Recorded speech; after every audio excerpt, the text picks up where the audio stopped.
So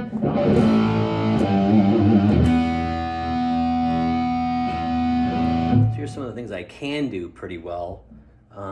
This is ascending, so I'm doing 6-note patterns or 3-note patterns from 3-note per string patterns, and I'll do E minor. Doing the Paul Gilbert lick, which starts out, the one he shows you, I think, on the video, if I recall, was basically on the B string, and then you pop over that one note on the high E string. Slow.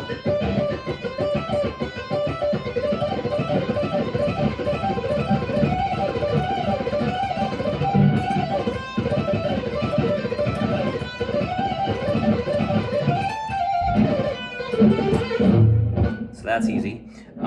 Doing 6 notes ascending, so 3 and 3. So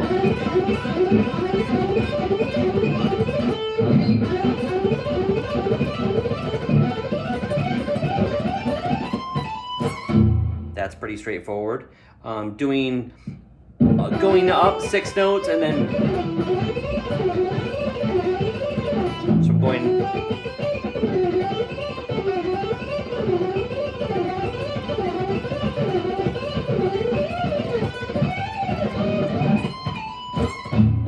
That. Going up what I call offset 6s or split 6s, which is when you do, I'll take this is a G major scale or E minor, whatever. So I'm going, and then restarting on the A string, then restarting on the D string, and restarting on the G, and restarting on the B. So.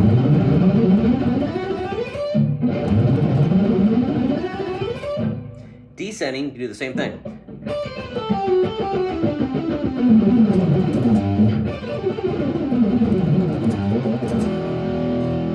So you get this kind of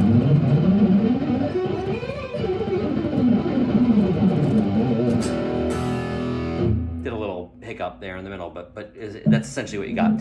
So, and what all those licks have in common is when I'm switching strings, I'm switching from the E string to go to a lower string. So whenever I'm going from the E string to the B string, I'm doing an upstroke. I think on all those. Yeah, and what that allows me to do is do what's called a swipe. This is something from the Troy Grady videos all over YouTube. He does the, I forget what it's called, fret something with fret. But anyways, it's Troy Grady, Grady is his last name. Did these amazing videos.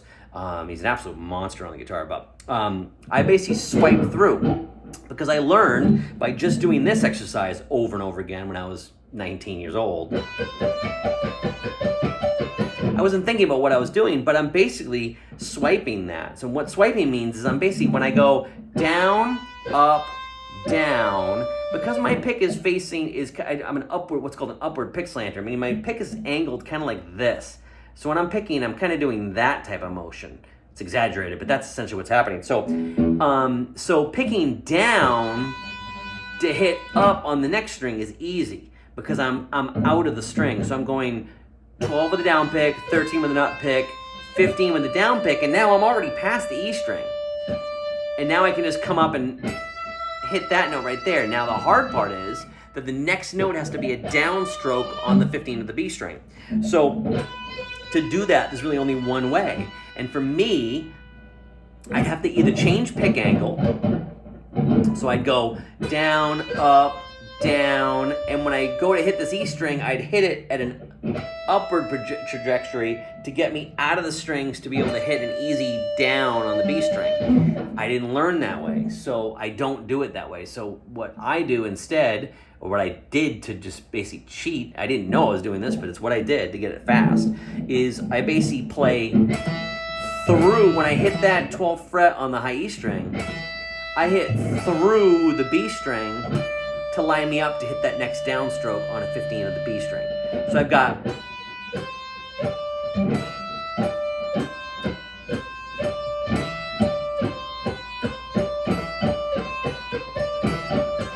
now you can hear it a little bit actually. You can hear like the open B. When I do it, you can hear it ring out a little bit, tiny bit. I'm muting it with the side of my first finger, and I'm muting it with my palm, but you can still hear it, and I'll show you how you can hear it in a second, even more so. So if I go like this, you may be able to hear it. Let's see if you can.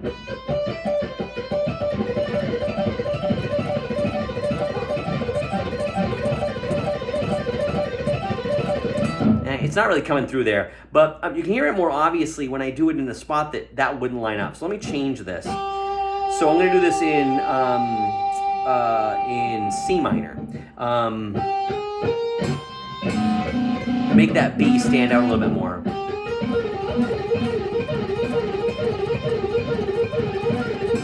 I'm trying to overdo it, but I usually hide it a little bit better than that. But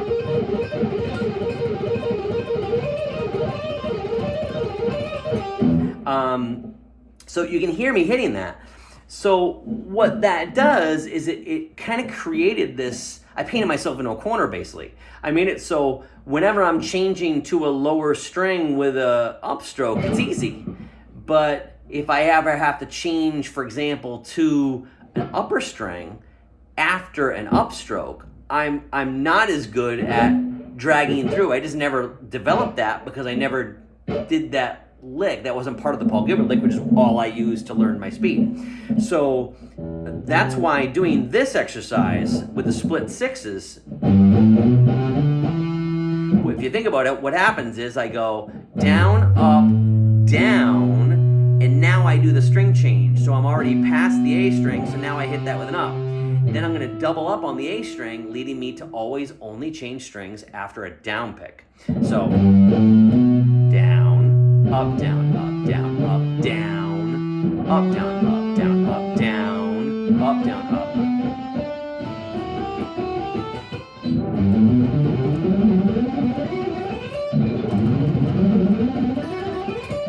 So you can see how that kind of it kind of caters to my type of playing. Now, if I had to change that and do sixes on a string, so do the same scale, but instead go down, up, down, down, up, down, then change.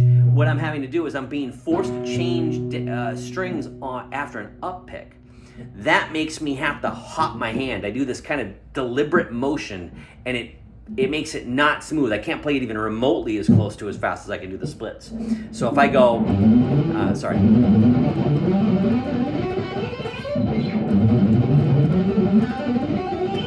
don't know if you can see it with this hand, but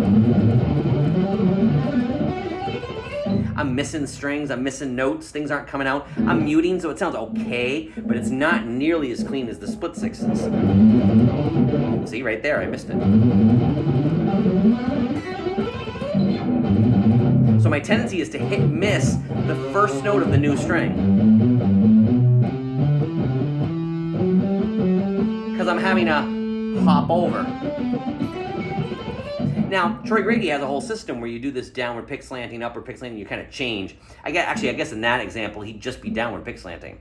So if he was downward pick slanting, he'd go, I'm free of the strings now, so now it's easy to change. I can't do that. I can't play downward pick slanted. It just doesn't. I've been playing for 30 years, so to try to back up and do it differently now is impossible. So I have to basically embrace the way I pick. Let me tell you about how I tried to cheat things and change my picking around. So with my way of picking, the way I do it is, you might be able to see this, I hold the pick and kind of, instead of having the pick at an angle going like that to the strings, which is what most players do, I actually play with my pick to an angle like that. So I'm tipping the pick backwards. So it's at an angle, I don't know if you can see that, but it's an angle like that. I think it gives me a great sound. I like the sound of it better. If you listen, as opposed to the other way, there's all sorts of noise. There's like a scratchy noise quality to it.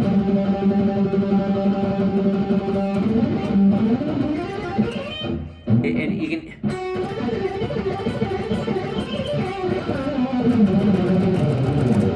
It's got the scratchiness. Whereas if I do it like with my real picking style,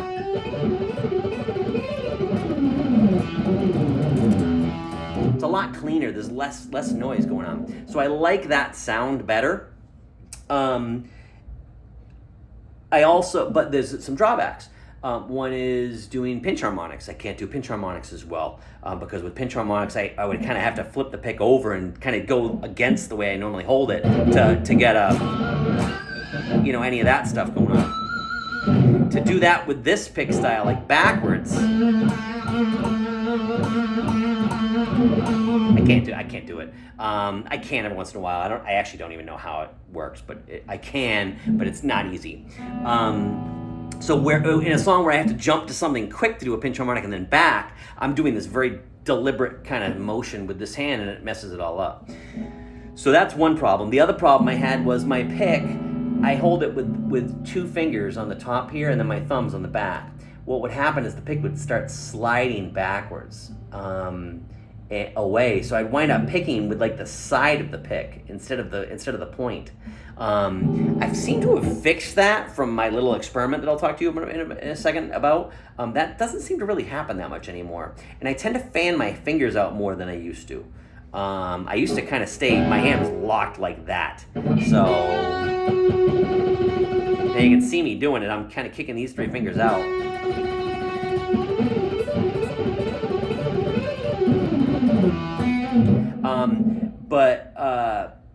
And the pick's not turning on me anymore. But because of those problems, what I did was I sat and tried to figure out a way to go the other way.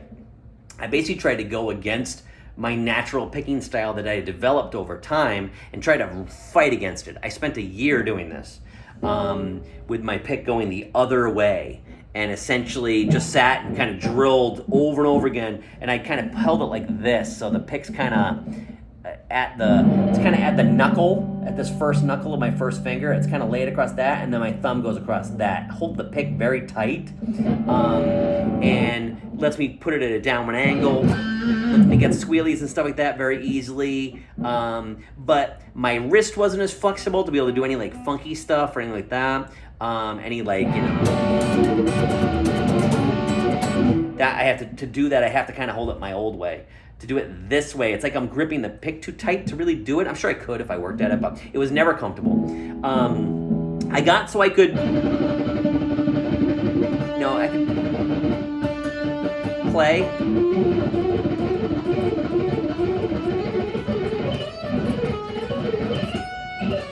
But it just doesn't sound as good. And I'm tight and it's restricted. And frankly, I had the same problems. I never really got so I was comfortable with some of those other that switching strings after an up pick, going to, like descending. Sorry, not descending, ascending, hand going from top towards the bottom, was still not comfortable. So after a year now of playing with this new way that I thought was the right way and would lead to all these corrections, I found myself just going right back to my old way. And basically said, forget it. I'm going to embrace the way I pick, the way I handle it, and the way I swipe across strings. And I'm going to start to try to work on doing swiping with ascending figures and with things where I'd have to swipe across going up. Swiping across coming down the strings like this is easier for me. So I can kind of do anything descending. It's not a problem.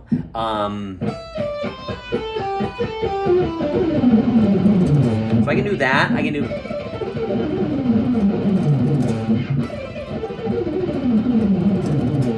No problem.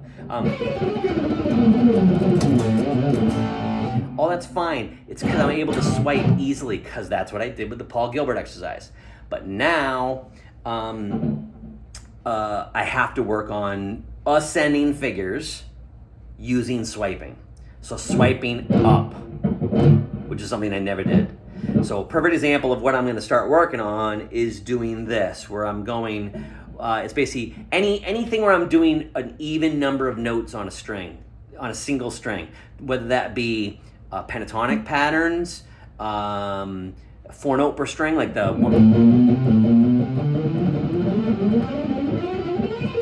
any of that stuff.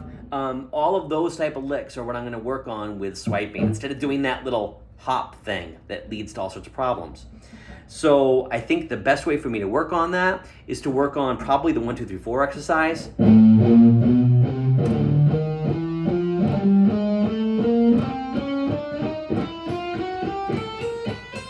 and try to work on getting that as fast as I can so I'm swiping through. Now, I'm being super deliberate about it, so I'm not sure if this is going to work, but my theory is, I did better when I didn't know what I was doing and just found a workaround subconsciously, and it just kind of worked. My speed just kind of came. I think trying to be deliberate about it might not work. I don't know. We'll have to see. But that's what I'm going to try to do. I'm going to try to sit and...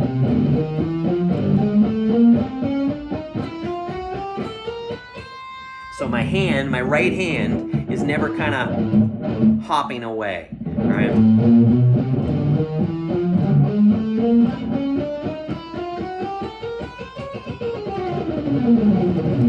Again, descending not a problem.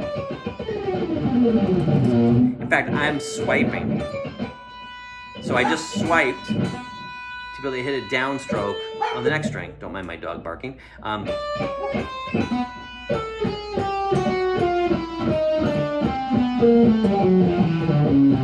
I don't know if you can hear that.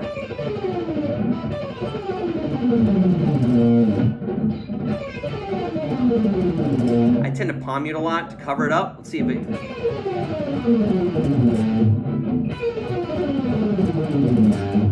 But ascending, check it out.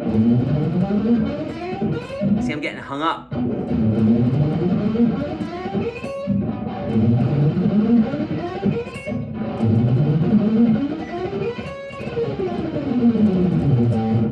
Descending is much smoother.